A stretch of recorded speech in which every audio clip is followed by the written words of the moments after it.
menurut kalian apakah bobot jam tangan ini tuh berat atau biasa-biasa aja atau malah mungkin enteng? Jam tangan ini kita akan mulai review dari case-nya terlebih dahulu.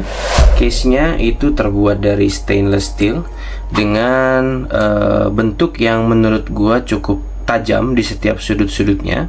Lalu untuk bagian atasnya dia brush finishingnya, lalu bagian sampingnya juga brush. Nah, cuman di sini kalau kita perhatiin brushnya itu kalau untuk yang bagian samping itu dia lebih vertikal, bukan brush horizontal gitu. Nah, terus udah gitu di jam 3 juga ada crown dan ada crown guardnya juga. Overall menurut gua di bagian case ini dia memiliki karakter yang cukup kuat, tapi mungkin bukan selera semua orang. Nah, kalau untuk measurementnya sendiri kita coba ukur diameternya ya. Diameternya itu ada di sekitar 44 mm. Lalu lak-tulaknya ada di sekitar, oke, ini lak-tulaknya cukup panjang ya, di sekitaran 50 mm. Dan ketebalannya itu ada di sekitar 13 mm. Nah, kalau untuk ukuran dari laknya sendiri itu di 22 mm. Kalau misalkan kita pakai kurang lebih penampakannya seperti ini. Ini kalau kita pakai kurang lebih kayak gini ya. Ukuran itu bukan menjadi salah satu masalah utama dari jam tangan ini kalau menurut gua. Menurut gua salah satu hal yang perlu dikonsider oleh calon pembeli itu adalah bobot. Jadi gua selama menggunakan jam tangan ini itu bisa dibilang hampir jarang banget menggunakan bracelet bawaannya. Jadi gua biasanya switch ke rubber strap, atau gua juga switch ke leather, atau gua switch ke NATO. Apapun itu, tapi gue jarang banget menggunakan braceletnya karena menurut gue kalau menggunakan braceletnya itu berat banget sih. Bener deh, tangan kalian kalau mau pakai ini itu akan berasa pegelnya gitu, lumayan. Kecuali mungkin kalian anak gym, tangannya keker gitu ya, mungkin akan nggak masalah gitu menggunakan jam tangan ini. Tapi buat gua atau mungkin orang pada umumnya, mungkin agak sedikit menemui masalah dari bobot jam tangan ini. Nah, mungkin sambil kita cek juga secara measurementnya itu bobotnya berapa sih jam tangan ini. Oke, coba kita ukur. Ada di 173,14 gram. Oke, kita nggak tahu nih apakah ini berat atau enggak. Cuman kalau kita compare dengan jam tangan SKX yang harusnya mirip-mirip, ini 173. SKX berapa ya kira-kira? SKX 152,48 atau 152,5. Wow, lumayan ya, signifikan ya, lumayan ya, kurang lebih hampir sekitar 20 graman beda bobot antara SKX dan juga Seiko Samurai ini. Memang mungkin pada pemakaian setengah jam, 1 jam pertama tidak terlalu berasa, tapi setelah let's say kita pakai 3 jam, setengah hari atau seharian itu lumayan pegel. Atau yang paling berasa adalah kalau kalian habis pakai jam tangan yang lain terus switch ke jam tangan ini, itu akan lumayan berasa banget gitu bahwa ini adalah jam tangan yang bobotnya lumayan berat. Nah, bezelnya sendiri itu menurut gua solid secara quality-nya ya. Jadi backplay-nya itu minim banget. Suara kliknya agak kurang crunchy ya, agak terlalu apa ya, kurang renyah gitu. 120 klik oke, tapi gue rasa grip dari bezelnya ini menurut gue kurang apa ya, kurang ngegrip ya, kurang signifikan gitu ngegripnya. Lebih enak modelan bezel seperti ini, lebih gampang di gripnya. Ini agak susah ya, pinggirannya agak licin. Terus bezel insertnya sendiri dia menggunakan aluminium, tapi dia bukan hanya sekedar printed gitu indeksnya, tapi dia juga memiliki apa ya, tekstur dengan warna biru dan silver. Nih, bagian dial dari jam tangan ini tuh karena dia adalah jam tangan versi special edition Save the Ocean, kita bisa lihat bahwa warna birunya itu dia sunburst. Lalu dia juga memiliki texture dari gelombang air laut.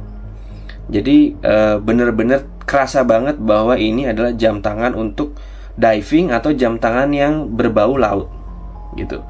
Nah, untuk indeksnya sendiri dia menggunakan applied index dengan luminous di setiap indeksnya, which is bagus. Ada juga chapteringnya, dan di sini gue ngerasa chapteringnya kualitasnya lebih oke dibanding kayak SKX gitu. Lebih secara build quality-nya lebih presisi, quality controlnya juga oke. Lalu di sini untuk logo Seiko-nya sendiri warnanya cukup vibrant ya, cukup kontras dengan background dari dialnya itu sendiri. Lalu untuk date-nya, date wheel-nya itu backgroundnya berwarna putih, letaknya ada di jam 3 dengan printednya berwarna hitam. Lalu kita beralih ke bracelet. Nah, bracelet ini juga merupakan salah satu pemberi distribusi berat yang menurut gue cukup signifikan. Braceletnya sendiri itu menurut gue build quality-nya bagus, di atas rata-rata jam tangan Seiko yang low to mid range. Jadi dia solid ya. Terus dari sisi finishingnya juga sebenarnya simple aja, dia finishingnya brushed aja gitu. Lalu untuk fitnessnya dengan locknya juga lumayan oke, nggak ada gap ya. Tapi di sini yang paling membantu atau yang paling menarik adanya hole untuk spring barnya ini. Jadi untuk bongkar pasang spring barnya itu sangat dimudahkan dengan adanya lubang ini. Jadi kita cukup pakai paper clip atau misalkan tusuk gigi, atau misalkan ada yang punya spring bar remover, tinggal colok, lalu kita bisa mencopot dari braceletnya. Lalu untuk clasp-nya sendiri menurut gua kalau secara tertutup gini oke, tapi modelnya dia nggak tapered ya, jadi ukurannya itu rata. Dan menurut gua apa ya, kalau misalkan tapered menurut gua mungkin akan lebih baik. Dan juga kalau misalkan linked bridge-nya itu nggak bentuknya seperti ini kayak kaleng ya, menurut gua agak lebih berkualitas gitu kesannya. Seandainya bridge-nya itu bentuknya kayak semacam kayak solid bar stainless steel gitu, ya kan? Lalu dia ngeklop di tengah, menurut gue lebih cantik. Lalu untuk clasp-nya sendiri di sini udah ada sign-nya Seiko di sini. Lalu dia double push.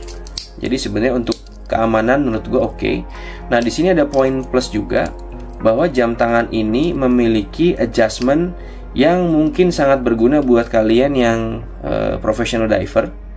Jadi bisa diperbesar ukurannya. Nah, ini bisa diperbesar tuh.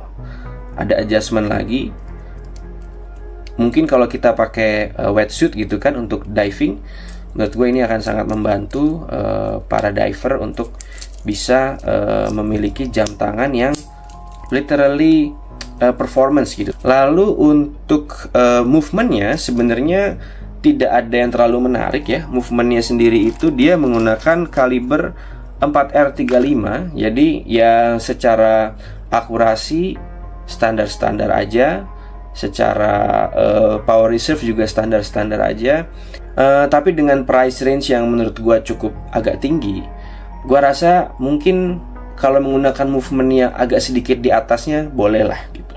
Jadi ya overall jam tangan ini mungkin cocok buat kalian yang memiliki badan besar, suka diving, ya kan? Literally suka diving, karena menurut gua ini jamnya lumayan kokoh, ya kan?